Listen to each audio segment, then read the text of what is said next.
ایک غم کی کیفیت ہونی چاہیے. جیسا کہ میں نے ابھی کہا نا کہ ہمارے اپنے خاندان کے اندر کوئی مصیبت آتی ہے تو غم کے آثار ہمارے چہرے سے، ہمارے اٹھنے بیٹھنے ہمارے کے وجود سے نظر آنے چاہیے، انداز سے، اور اسی طرح ہمارے اپنے گھر کے ماحول سے بھی نظر آ جاتا ہے. بالکل ایسا ہی ہے. ہم کئی دنوں تک باقاعدہ سوگوار رہتے ہیں. وہ کسی بھی مسلک سے، کسی بھی مذہب سے اس کا تعلق ہو، وہ اپنے اس عزیز کے فراق میں ایک خاص انداز میں سوگواری اختیار کر لیتے ہیں. تو یہ رسول اکرم صلی اللہ علیہ وسلم کے امام حسین کی شہادت سے مومنوں کے دلوں میں ایک حرارت پیدا ہوتی ہے. بالکل ایسا ہی ہے. تو لہٰذا اس کو ہم باقاعدہ غم کی کیفیت میں منائیں، سوگ کے ساتھ اس کو منانے کی کوشش کر لیں، اور خوشی کے جو مواقع ہوتے ہیں ان کو ہم محرم الحرام کے بعد کے لیے چھوڑ دیں. بالکل. اور کوشش کریں کہ ہم زیادہ تر کربلا پر عمل کریں، اصل کربلا. جی اس کی طرف بھی ہم بالکل آئیں گے، کیونکہ اصل جو چیز ہے وہ واقعی کربلا کا جب ہم تذکرہ کرتے ہیں اور محرم الحرام منانے کی جب ہم بات کرتے ہیں تو منانے سے مراد یہ سوگ کے حوالے سے جو میں نے آپ کے سامنے عرض کیا،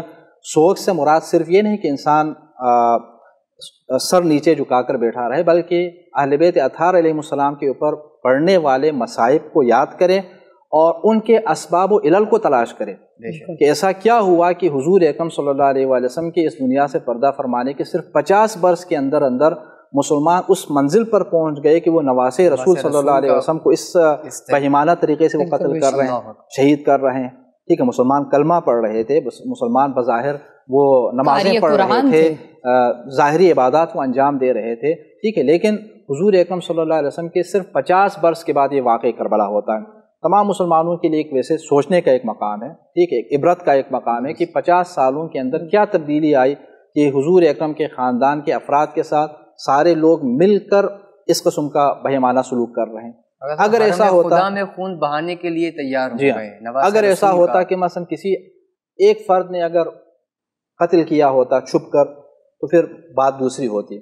یہاں پر ایک فرد نہیں ہے، پورا لشکر ہے، پوری حکومت ہے، یعنی پوری ایک لحاظ سے آپ یہ کہہ سکتے ہیں کہ پوری ریاست ہے. ٹھیک ہے، ریاست کے جتنے بھی ارکان ہیں وہ اس کے اندر شریک ہیں اور وہ نواسے رسول صلی اللہ علیہ وسلم کو کیا ہے قتل کرنے کے لیے یہاں پر میدان میں آ گئے ہیں.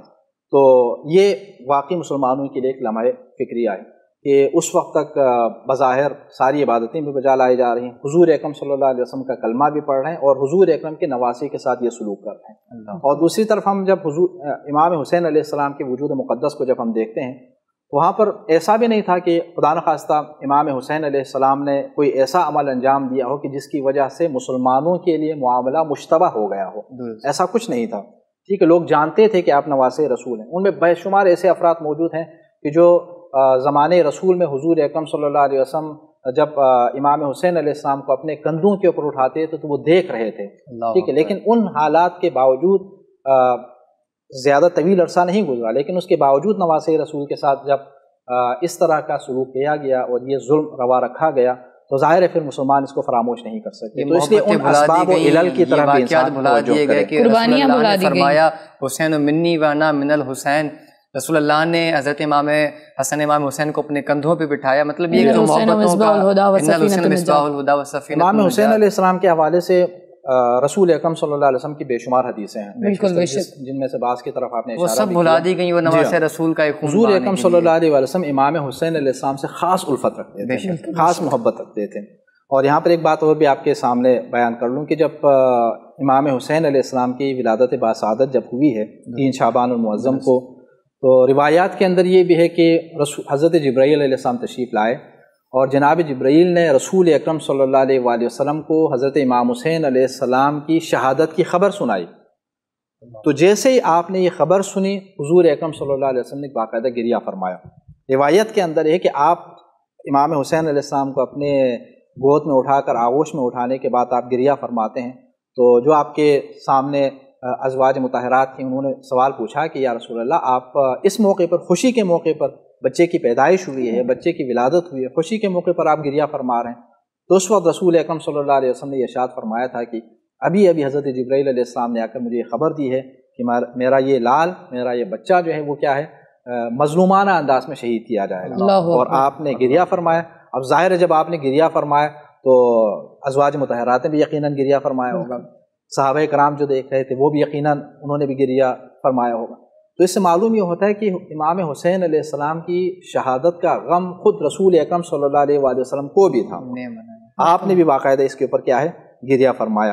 اور یہ جو گریہ ہے یہ حقیقت میں ایک وابستگی کا ایک اعلان ہے کہ ہم امام کے اوپر ہونے والے مظالم کی وجہ سے ہماری آنکھوں سے جو آنسو جاری ہوتے ہیں، ہمارے اوپر جو غم کی کیفیت جو طاری ہو جاتی ہے، یہ حقیقت میں اس چیز کا اظہار ہے کہ ہمارا تعلق امام حسین علیہ السلام سے اس لشکر سے نہیں کہ جو امام کے مقابلے میں آیا تھا. بالکل ایک باشعور اور باضمیر انسان یہ جانتا ہے کہ حسین کون ہے اور امام حسین پر کتنی مظلومیت آئی اور کتنے ظلم ڈھائے گئے، اور بے ساختہ ان کی آنکھوں سے آنسو روا ہو جائے. بالکل ایسا ہی، کیونکہ دیکھیں کسی ہستی سے جب آپ کو محبت جب ہوگی تو ظاہر ہے وہ اگر خوش ہوں گے تو آپ کو بھی خوشی ہوگی. ٹھیک ہے، اگر خدا نخواستہ وہ پریشانی کا شکار ہوں، اس کے اوپر اگر مصیبت اگر آ جائیں تو وہ کیفیت آپ کے اندر بھی پیدا ہو جائے گی. یہاں پر امام حسین علیہ السلام کی وجہ سے آپ کے اوپر پڑنے والے مصائب اور جو مظلومانہ جو آپ کی شہادت ہے اس کو یاد کرنے کی وجہ سے ہماری آنکھوں سے، مسلمانوں کی آنکھوں سے جو آنسو جاری ہو جاتے ہیں، یہ حقیقت میں اس بات کی علامت ہے کہ مسلمان حضرت امام حسین علیہ السلام کے ساتھ ایک قلبی وابستگی رکھتے ہیں، اور اسی وابستگی کا نتیجہ یہ ہے کہ ان مصائب کو سننے کے بعد آپ کی آنکھوں سے آنسو جاری ہو جاتے ہیں. بالکل تو اس لیے محرم الحرام میں انسان ایک سوگواری کی فضا پورے ملک کے اندر یقیناً ہونی چاہیے، ہمارے میڈیا چینلز کے اوپر ہونی چاہیے. آپ نے ماشاءاللہ اچھا یہ کیا کہ اپنے چینل کے اوپر محرم الحرام کی آمد کے ساتھ ہی باقاعدہ حضرت امام حسین علیہ السلام اور واقعی کربلا کے حوالے سے پروگرام کا آغاز کیا ہے. تو ظاہر ہے دوسرے مہینوں اور محرم الحرام میں فرق ہونا چاہیے. ٹھیک ہے، وہ چاہے ہماری عام طرز زندگی ان میں بھی، ہمارا میڈیا اگر ہے تو میڈیا کے اوپر بھی محرم جس طرح رمضان المبارک کا مہینہ آتا ہے تو ہماری زندگی کے اندر ایک چینجنگ آ جاتی ہے. بالکل ایک رونق آ جاتی ہے، ایک رونق آ جاتی ہے، ایک برکت معاشرے کے اندر باقاعدہ ایک معنوی کیفیت پیدا ہو جاتی ہے. بالکل اسی طرح محرم الحرام کا مہینہ جب آ جائے تو معاشرے کے اندر غم اور سوگواری کی جو فضا ہے نا وہ نظر آ جانی چاہیے. ٹھیک ہے، تو اس طرح انسان اگر امام حسین علیہ السلام کے ساتھ اگر وابستگی ظاہر کر لیں تو ظاہر ہے کہ انشاءاللہ ہم خانوادہ اہل بیت کے قریب ہوں گے، اور اہل بیت اطہار علیہ السلام کی نظر کرم جو ہے پھر ہمارے اوپر انشاءاللہ ہوگی. آغا صاحب گفتگو کے سلسلے کو جاری رکھیں گے. ناظرین ذکر کیوں تھا پیا محرم الحرام جی آمد سائیں تسا مسلمانن کے اسلام جی بقا جو مہینو کیے جو کو ملہائن گھرجے. اساں وٹ جی ڈٹھو ویندو تے اساں جی سندھ میں اسپیشلی جو کھٹ کے اوندھو کرنا ہے وہ پن کا غم جی علامت سمجھو ویندو ہے.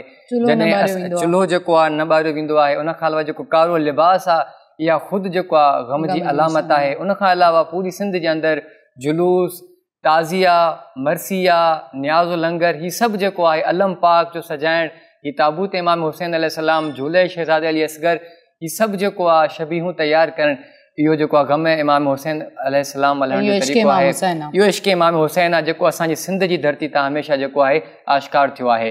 ملوں تھا ایک بریک کھان پو.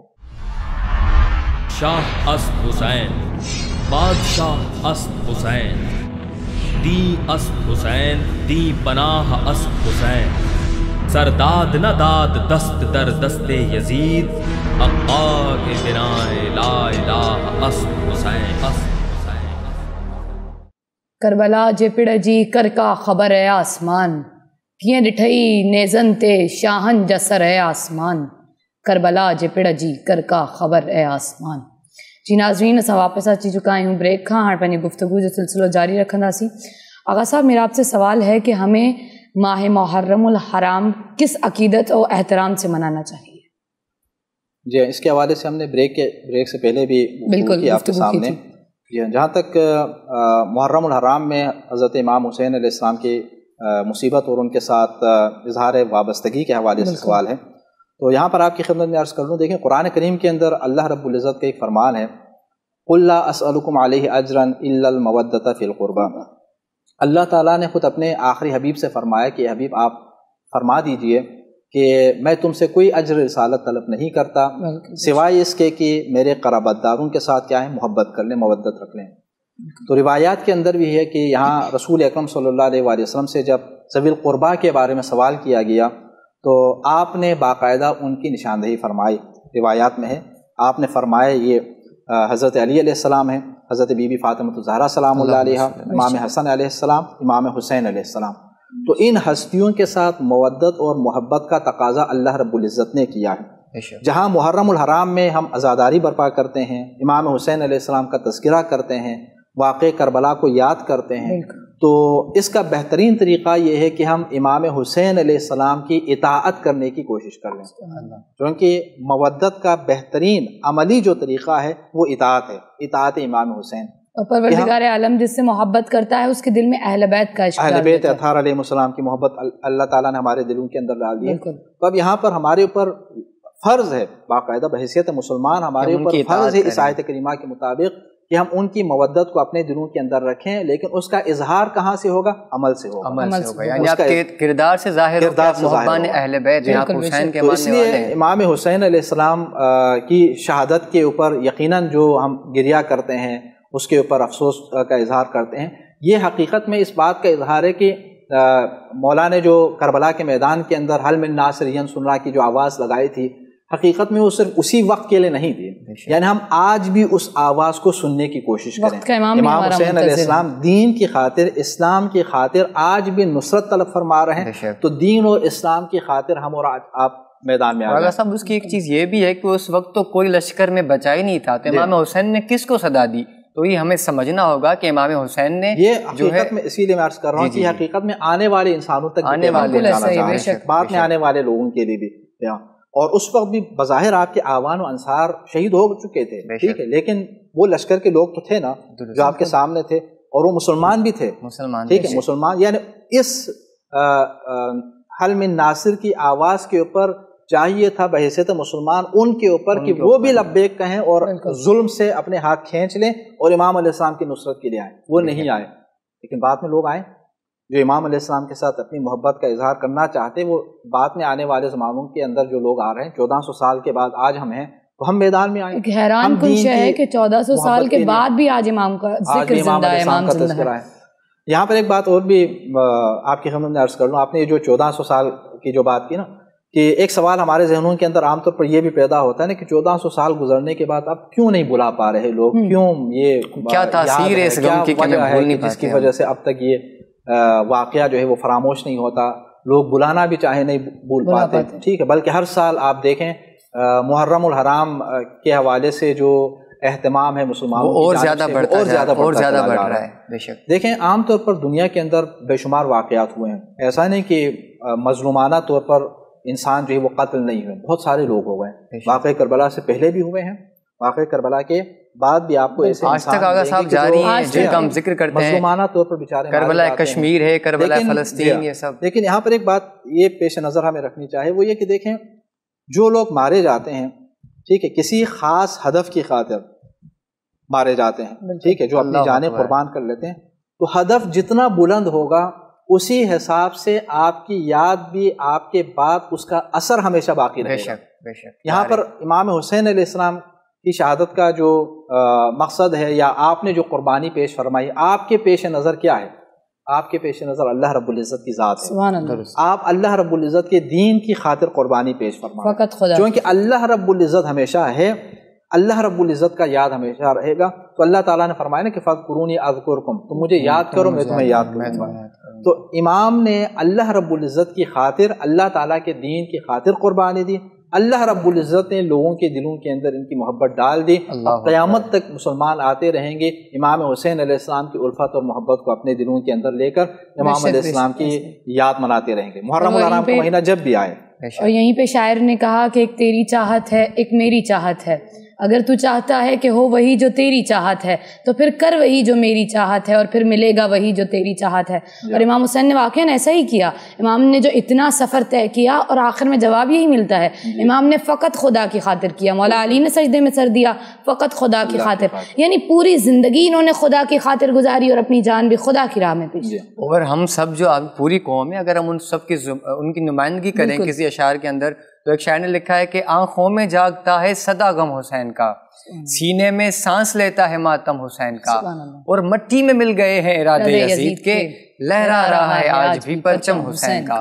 تو یہ ایک مقصد کی جو ہے نا برکت تھی کہ امام حسین کا پرچم آج تک جو ہے وہ لہرا رہا ہے، اور یزید جو ہے اس کا آج تک کوئی نام و نشان نہیں۔ بالکل ایسا ہی، چونکہ امام علیہ السلام جو ہے وہ اللہ رب العزت کی خاطر اٹھے، جبکہ یزید جو ہے وہ اپنے تاج اور تخت کی خاطر. تو تاج اور تخت کی گارنٹی کب تک ہو سکتی ہے؟ جب تک وہ خود زندہ ہے. ٹھیک ہے، اس کے بعد کتنے سال تک وہ زندہ رہا؟ 3-4 سال. 4 سال کے بعد پھر وہ چلا گیا، واصل جہنم ہو گیا. لیکن امام حسین علیہ السلام جو اللہ رب العزت کی خاطر آپ نے قربانی پیش فرمائے، اللہ رب العزت کی خاطر آپ میدان میں نکلے. ٹھیک ہے، جان ہر ایک کو عزیز ہوتی ہے. وہاں پر کربلا کے میدان کے اندر آپ کو 2 طرح کے لوگ ملیں گے، جان ہر ایک کو عزیز ہوتی ہے. لیکن امام حسین علیہ السلام نے اپنی جان سے زیادہ جو ہے وہ اللہ رب العزت اور اللہ تعالیٰ کے دین کو جانا، آپ کو قربانی پیش فرمائے.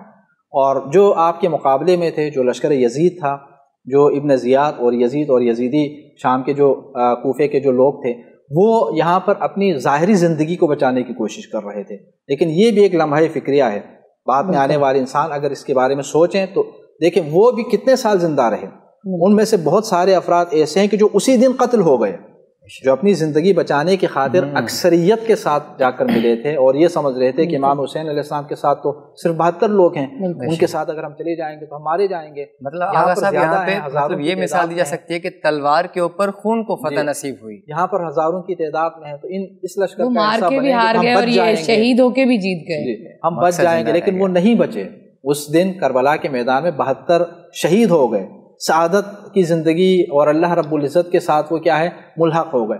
لیکن سینکڑوں کی تعداد میں لشکر یزید کے لوگ بھی وہاں پر مارے گئے ہیں. یعنی جو اپنی جانیں بچانے کی خاطر اس لشکر کا حصہ بن گئے تھے، ان میں سے بہت سارے لوگوں کی جانیں اسی دن چلی گئیں، اور ان میں سے باقی جو بچے وہ اگلے 4 سال کے اندر اندر جو قتل ہو گئے.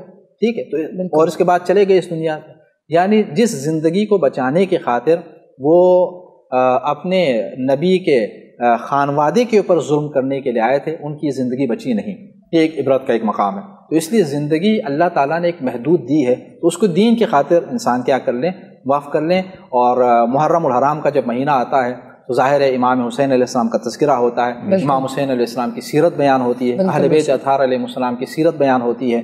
تو اس سے ہمیں باقاعدہ موقع ملتا ہے کہ ہم ان ہستیوں سے سیکھیں اور ان کی سیرت سے آگاہ ہو جائیں، اور جس کی وجہ سے ہم ان کے ساتھ باقاعدہ ان کی اتباع کر سکیں اور ان کی اطاعت وغیرہ کر سکیں. اور بالکل یہ مجلسیں، یہ جلوس اور یہ عزاداری، یہ ہر ایک شے امام کی جیت کا ثبوت ہے. اور دنیا کو یہ بتاتے ہیں، بلکہ یہ جو مجالس ہوتی ہیں یہ ایک درسگاہ ہیں، دنیا کو کچھ سکھاتی ہیں.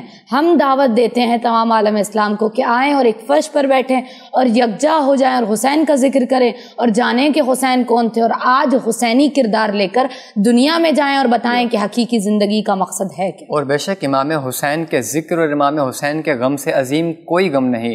کسی شاعر نے کیا خوب لکھا ہے کہ غم شبیر نے ہر غم کی شدت کو مٹایا ہے، یہ مرہم ہم نے اپنے دل کے زخموں پر لگایا ہے. ہماری بیٹیاں جب بھی کبھی ماں باپ سے بچھڑی، عزیزوں نے انہیں سغرا کا ایک نوحہ سنایا ہے. ناظرین، گفتگو جو سلسلہ جاری رکھوں تھا، ملوں تھا ایک شارٹ بریک کھاں پو. شاہ اسد حسین، بادشاہ اسد حسین، دی اسد حسین، دی پناہ اسد حسین. سرداد نہ داد دست در دست یزید، حقا کے بنائے لا الہ اسد حسین. جی ناظرین، اسا واپس اچی چکا ہوں بریک کھاں. اہیں تے شاعر چیو تو جینے کے واسطے تو سبھی چھوڑتے ہیں گھر، کچھ اور ہی طرح کی تھی ہجرت حسین کی. ہلوں تھا پانے مہمان کی طرف. آغا صاحب، میرا آپ سے سوال ہے کہ ماہ محرم الحرام ہمیں کیا درس دیتا ہے؟ دیکھیں، محرم الحرام کا سب سے اہم ترین جو واقعہ ہے وہ واقعہ عاشورہ ہے، اور واقعہ عاشورہ سے بہت سارے درس ہمیں ملتے ہیں. ان میں سے سب سے اہم ترین جو درس ہے وہ یہ ہے کہ اگر خدا نخواستہ کوئی ایسا وقت آئے کہ جب دین مشکل میں ہو، اسلام مشکل میں ہو، تو پھر وہاں پر جان کی پرواہ نہیں کرنی. اللہ رب العزت کے نزدیک دین زیادہ اہم ہے، اور جان جو ہے وہ دین کے اوپر فدا ہونی چاہیے. دین وہ ہے، اسلام وہ ہے کہ جسے اللہ تعالیٰ نے 1,24,000 انبیاء کرام کی قربانیوں کے بعد انسانوں تک پہنچایا ہے. ٹھیک ہے، اس دین کو انسانوں تک پہنچانے کی خاطر حضرت آدم علیہ السلام سے لے کر آخری نبی حضرت محمد مصطفیٰ صلی اللہ علیہ وآلہ وسلم تک تمام انبیاء کرام نے قربانی پیش فرمائی ہے. انہوں نے جتنی زحمتیں برداشت فرمائی وہ اسی دین کی خاطر، اسلام کی خاطر. اور اسی طرح بعد میں ائمہ اہل بیت علیہ السلام کے اوپر جو مظالم ہیں وہ بھی اسی دین کی خاطر. تو واقعی کربلا سے جو ہمیں سب سے اہم جو درس ملتا ہے وہ یہ ہے کہ اگر دین کے اوپر کوئی مشکل وقت اگر آ جائے تو انسان اپنی جان کی پرواہ نہ کرے، دین کے اوپر اپنی جان قربان کر لے، دین کو بچائے، اپنی جان کو اللہ رب العزت کی راہ میں قربان کر جان ثانی کا درس۔ جان ثانی۔ اس کے بعد جو ہے ایک اور انتہائی اہم جو درس ہمیں واقعی کربلا سے ملتا ہے وہ ظلم کے خلاف ڈٹ جانا ہے۔ بالکل، ظلم کے خلاف انسان نے سر نہیں جھکانا۔ ٹھیک ہے، دنیا کے اندر آپ دیکھیں واقعی کربلا کے بعد باقاعدہ کربلا ایک ضرب المثل کی حیثیت اختیار کر گئی ہے، نہ صرف مسلمانوں کے درمیان بلکہ پوری دنیا میں جتنے بھی آزادی کی تحریکیں چلانے والے جو رہنما ہیں، ٹھیک ہے، وہ چاہے جس دین اور مذہب سے بھی تعلق رکھتے ہوں وہ سب اپنا تعلق کربلا سے جوڑتے ہیں۔ اس وجہ سے چونکہ امام حسین علیہ السلام نے انسانوں کے سامنے یہ بات واضح کر دی کہ ظلم کے سامنے آپ نے جھکنا نہیں، باطل کے سامنے جو جھکائے نہ اپنا سر، جی سمجھو کہ اس کے ذہن کا مالک حسین ہے۔ تو ظلم کرنے والے بعد میں بھی آتے رہیں گے، ظاہر ہے بعد میں بھی آتے رہیں گے، لیکن اس کا مطلب یہ نہیں کہ انسان ظلم کے سامنے سر جھکا لے، نہیں، ظلم کے سامنے کبھی نہیں جھکنا۔ یہ امام حسین علیہ السلام نے اور شہداء کربلا نے ہمیں بتایا، سکھایا۔ صبر نہیں کرنا بلکہ مقابلہ کرنا ہے، مقابلہ بھی کرنا ہے، لیکن ایک وقت جیسے امام نے صبر کیا مصلحت خدا کی خاطر سے۔ اور اسی طرح واقع کربلا سے جو ہم ملتا ہے وہ صبر کا درس ملتا ہے، صبر کا بھی ہمیں درس ملتا ہے کہ مثلا اگر اللہ رب العزت کے دین کے اوپر عمل کرنے کی وجہ سے آپ کی زندگی کے اندر اگر مشکلات آتی ہیں، مصیبتیں آتی ہیں، تو وہاں پر شکایت نہیں کرنی، وہاں پر شکوہ نہیں کرنا، صبر کرنا ہے۔ ٹھیک ہے، دین کی خاطر مشکلات آ سکتی ہیں، ٹھیک ہے، مصیبتیں آ سکتی ہیں، لیکن اللہ رب العزت کو مد نظر رکھ کر ہم نے صبر سے کام خدا کا شکر ادا کرنا ہے، شکر ادا کرنا ہے۔ ٹھیک ہے، اسی طرح ایک اور اہم جو درس ہمیں ملتا ہے وہ عزت کا ملتا ہے۔ ٹھیک ہے، امام حسین علیہ السلام نے جو ہے وہ ذلت کے سامنے سر نہیں جھکایا، اور آپ نے فرمایا کہ میں ذلت کی زندگی کے اوپر عزت کی زندگی کو ترجیح دوں گا، عزت کی موت کو ترجیح دوں گا۔ یعنی جب تک انسان زندہ رہے تو عزت کے ساتھ زندہ رہے، ذلت اور خواری کے ساتھ یزید جیسے فاسق و فاجر کو اپنا خلیفہ تسلیم کرتے ہوئے زندہ رہنے سے تو مر جانا بہتر ہے۔ عزت سے جینا ہم نے کربلا سے اس کو خلیفہ سمجھ کر اس کے ہاتھ کے اوپر بیعت کر کے انسان چند دن مزید زندہ رہنے کیا کرنا، کیا کمال۔ بے شک آقا صاحب، یہ ہمارے اس وقت کے جو ماحول ہے اس میں بھی ہمارے لیے ایک درس ہے کہ موجودہ حالات میں جو ظالم ہے، جو یزیدی پیروکار ہیں، ہمیں اس کے خلاف مزاحمت بھی کرنی ہے، اس کی مذمت بھی کرنی ہے، اور حتی الامکان اس کی مرمت بھی کرنی ہے۔ امام حسین علیہ السلام نے شروع میں بیعت سے انکار جب فرمایا تھا نا، ولید کے دربار میں جب بیعت کا مقدمہ پیش کیا گیا تھا تو امام علیہ السلام کا یہی فرمان تھا، آپ نے یہ نہیں فرمایا کہ میں بیعت نہیں کرتا، آپ نے یہ فرمایا مثلی لا یبایع مثلہ، مجھ جیسا اس جیسے کی بیعت نہیں کرتا۔ یہ کرداروں کی یعنی یہ آج کے دور میں حسین یزید کی بیعت نہیں کرتا، اور میرے بعد بھی اگر خدا نخواستہ کوئی یزید آئے، کوئی یزید جیسا آئے، تو میرے سارے پیروکار اس یزید جیسے کی اتباع نہیں کریں گے، اس کی بیعت نہیں کریں گے۔ تو یہ کربلا کا درس ہمیشہ کے لیے۔ اسی طرح واقعی کربلا سے جو ایک اور ہمیں درس ملتا ہے وہ تسلیم اور رضا کا ہے۔ اللہ رب العزت کی رضا کے اوپر آپ نے راضی ہو جانا ہے۔ ٹھیک ہے، آپ کی جان مشکل میں پڑ جائے، آپ کا خاندان مشکل میں پڑ جائے، اسلام کی خاطر، دین کی خاطر، رضا رب کی خاطر کیا ہے، آپ نے سر تسلیم خم کر لینا ہے۔ اور انسان اگر اللہ رب العزت کی رضا کی خاطر سر تسلیم خم اگر کر لیتا ہے، یہی اسلام ہے۔ ٹھیک ہے، اسلام کا مطلب بھی بہرحال یہ۔ اور اسی طرح ایک اور اہم درس جو ہمیں واقعی کربلا سے ملتا ہے وہ توکل کا ہے، کہ آپ نے قدم بڑھانا ہے اپنے مشن کی خاطر، اپنے ہدف کو پیش نظر رکھ کر، لیکن اپنی تعداد کی کمی کو آپ نے نہیں دیکھنا، راہوں کے ہم کانٹے بہت کو بھی کم نہیں ہیں دیکھنا، اور راستے میں کتنی مشکلات ہیں، ہماری تعداد تو بہت کم ہے، دشمن کی تعداد بہت زیادہ۔ آپ نے اللہ کے اوپر توکل کرنا ہے۔ صاحب ہم کل بھی یہ ذکر کر رہے تھے کہ معلوم تھا کہ آگے کی طرف ہزاروں یا جو روایت میں مختلف تعداد کا لشکر ہے، امام حسین کے ساتھ 72 لوگ ہیں، لیکن پھر بھی امام حسین نے شب عاشور جنگ کی منصوبہ بندی کی ہے، جبکہ اگر اس وقت ہم دیکھیں تو 72 کا ہزاروں سے مقابلہ نہیں ہوتا، لیکن یہ حوصلہ تھا، یہ توکل بر خدا تھا کہ 72 کا لشکر بھی منصوبہ بندی کر رہا ہے کہ ہم یزیدی لشکر سے لڑنے جا رہے ہیں۔ کیونکہ یہاں پر ہدف کیا ہے؟ ہدف یہ ہے کہ اللہ رب العزت کے دین کی نصرت کرنا، اور اللہ رب العزت کے اوپر توکل کر کے آپ نے پھر آگے بڑھنا ہے۔ ٹھیک ہے، اب اس کے بعد دشمن کی تعداد زیادہ ہو، آپ کی تعداد کم ہو، اس سے کوئی فرق نہیں پڑتا۔